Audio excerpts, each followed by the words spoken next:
Hi, this is Swan with Swan Amity Studios, and welcome to a little label making tutorial for the Detours quilt project. We are starting with a quarter square triangle unit that is made from two leftover sections from our final block 9 in the Detours program. This was perfect to pull these out. They were larger pieces, and so they're going to give me some significant surfaces to write on. I went ahead and took those units, sewed 2 together and 2 together, pressed towards the dark orange, pressed towards the background, and created a quarter square triangle unit. What I'm doing with this now is adding to it a square piece of freezer paper.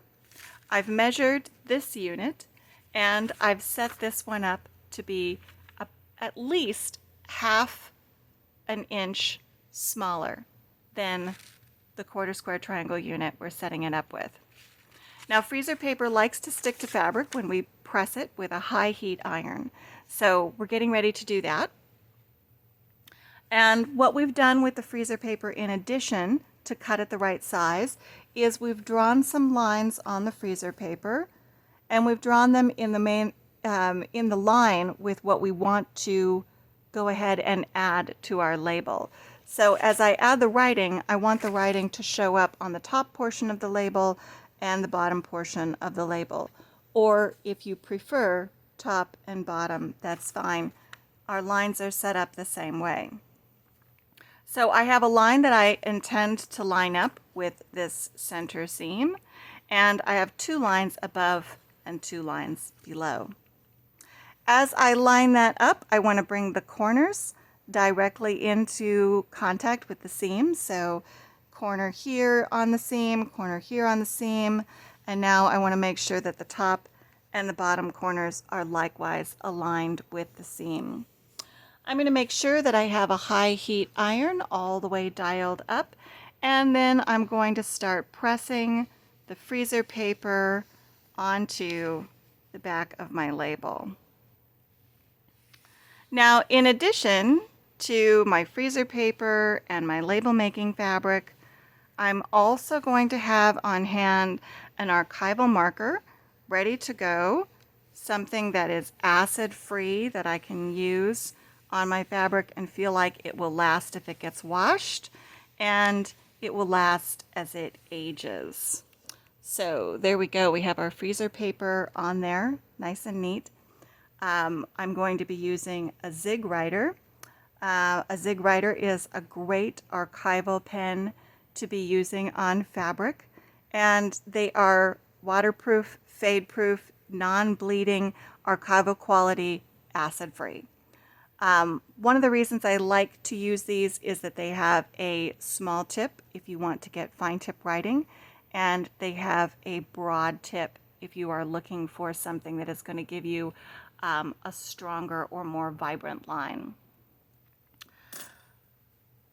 Now finally, the purpose of our freezer paper here is to stabilize our fabric so that as I begin to write on this fabric, it's not going to shift and move on me or try to pull with the pen. The freezer paper has rendered the fabric more immobile or stiffer, so it's going to allow us to write on it more easily. Now, once you have all of this set up, you may say, well, I can't really see those lines that we drew on there. How am I supposed to see those lines? That might mean that you want to take advantage of a light box. Now with my light box on, I can see all of my lines through the fabric. That's going to really help me. Now if you don't have a light box, that's okay. Go ahead and tape your label to a window or sliding glass door and sit down in front of that and go ahead and write on your label in front of a window. Now, what goes on your label? The title of your quilt should be first, and in this case I'm going to use the fat portion of my marker and I'm going to write the title of the quilt, and since I designed this quilt, I'm going to use the original title of the pattern as well. So we're going to write Detours You can see how the fabric doesn't run away from me. I don't have to chase it. Everything stays nice and neat. Because it's a non-bleeding archival quality pin, I can go over it a second time as well, and still nothing is going to shift on me, and it's not going to run off into the fabric like maybe a Sharpie would. Okay, I also like to put designed and made by, and if that's the same person, you can do that all in one line. So since I designed it, I would say designed and made by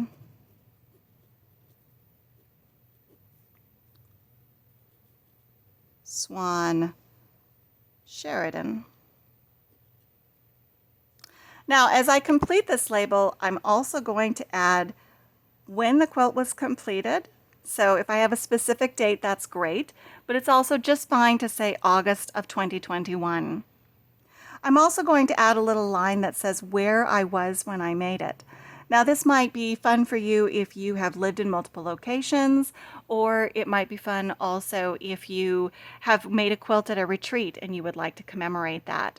So mine, of course, will say that it was made in Tucson, Arizona, where I am in my studio today. Now, if your quilt was made for a specific person, that's a great thing to put on your little final line.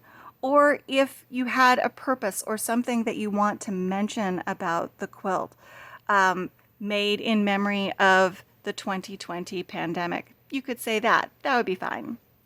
And finally, finish off the bottom of your label with a signature. Now, not everybody signs their labels, but it's a good idea. In fact, I've had some really great quilters and also some individuals who appraise quilts who let me know that a signature on a quilt label immediately raises the value of the quilt itself. So I always add one.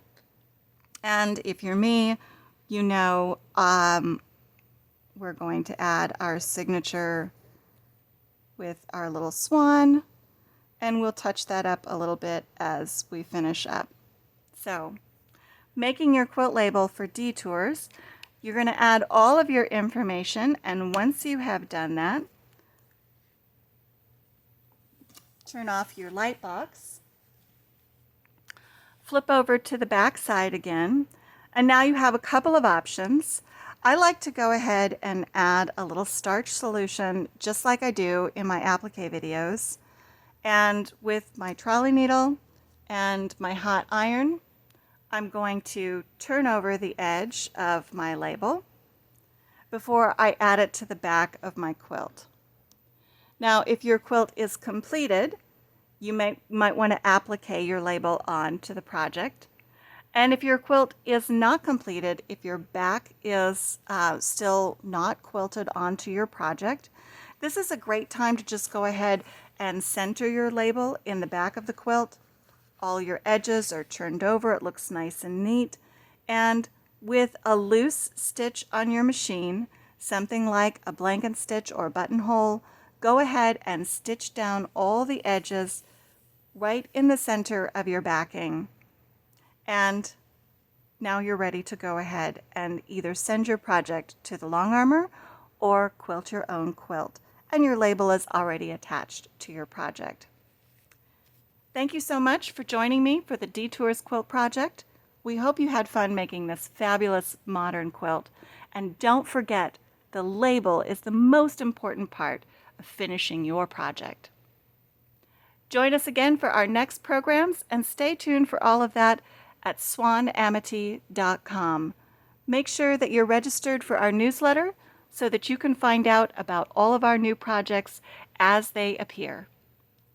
Happy stitching!